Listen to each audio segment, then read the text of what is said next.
नमस्कार, मैं प्रभाकर द्विवेदी। आप देख रहे हैं fast news India. Fast news India के स्पेशल एपिसोड रियल क्राइम में आप सभी दर्शकों का स्वागत है। दिल को दहला देने वाली इस वक्त की सबसे बड़ी खबर, जापान के पूर्व प्रधानमंत्री शिंजो आबे की गोली मारकर हत्या कर दी गई है। इस वक्त की सबसे बड़ी खबर निकल कर क्या रही है, जापान के पूर्व प्रधानमंत्री शिंजो आबे की गोली मारकर हत्या कर दी गई है। शिंजो आबे के निधन पर पीएम मोदी ने बोला, दोस्त खो दिया, एक दिन का राष्ट्रीय शोक की घोषणा की है। आप सभी दर्शकों को बता दें कि जापान के पूर्व प्रधानमंत्री शिंजो आबे के गोली लगने से निधन की खबर तो पूरी दुनिया को स्तब्ध कर दिया है। उनकी अचानक मौत पर पीएम नरेंद्र मोदी ने दुख जताया है।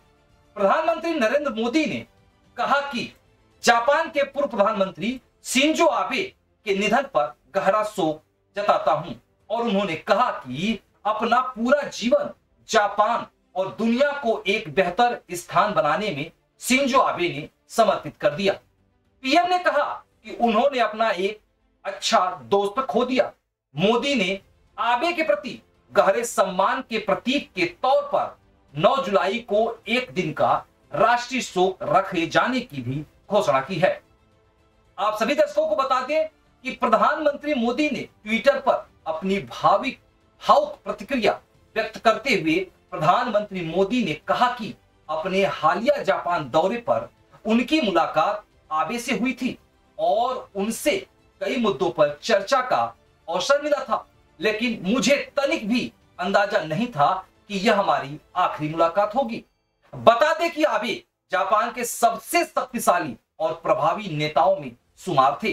देश के पश्चिमी हिस्से में चुनाव प्रचार के एक कार्यक्रम में भाषण के दौरान आज उन्हें गोली मार दी गई। गंभीर रूप से घायल आबे को विमान से एक अस्पताल ले जाया गया। बाद में उन्हें मृत घोषित कर दिया गया। इस वक्त की यह सबसे बड़ी खबर है, जापान के पूर्व प्रधानमंत्री को गोली मार करके हत्या कर दी गई है। और आगे बता दें, प्रधानमंत्री मोदी ने कहा, मेरे प्रिय मित्रों में शुमार शिंजो आबे के दुखद निधन से मैं हैरान हूं और दुखी हूं और इसे व्यक्त करने के लिए मेरे पास शब्द नहीं है। वह एक शीर्ष वैश्विक राजनेता, एक उत्कृष्ट नेता और एक अद्भुत प्रशासक थे।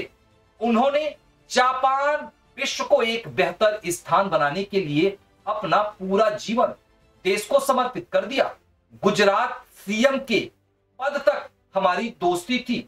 आप सभी को बता दें कि प्रधानमंत्री मोदी ने कहा कि जब मैं गुजरात का सीएम था तब से हमारी दोस्ती शिंजो आबे से थी। आबे 2020 में स्वास्थ्य संबंधी समस्याओं के कारण इस्तीफा दे दिए थे। देश के सबसे लंबे समय तक प्रधानमंत्री रहे मोदी ने कहा कि आबे के साथ उनके वर्षों पुराने संबंध रहे हैं। उन्होंने यह भी कहा कि जब मैं गुजरात का मुख्यमंत्री था तब मैं उन्हें जानता था और हमारी दोस्ती मेरे प्रधानमंत्री बनने के बाद भी जारी रही। अर्थव्यवस्था और वैश्विक मामलों पर उनकी तीक्ष्ण अंतर्दृष्टि ने मुझे गहरी छाप छोड़ी है। भारत जापान साझेदारी में अहम योगदान शिंजो आबे ने निभाया था। मोदी ने कहा कि आबे ने भारत जापान संबंधों को विशेष रणनीतिक और वैश्विक साझेदारी के स्तर पर ले जाने में अहम योगदान निभाया था।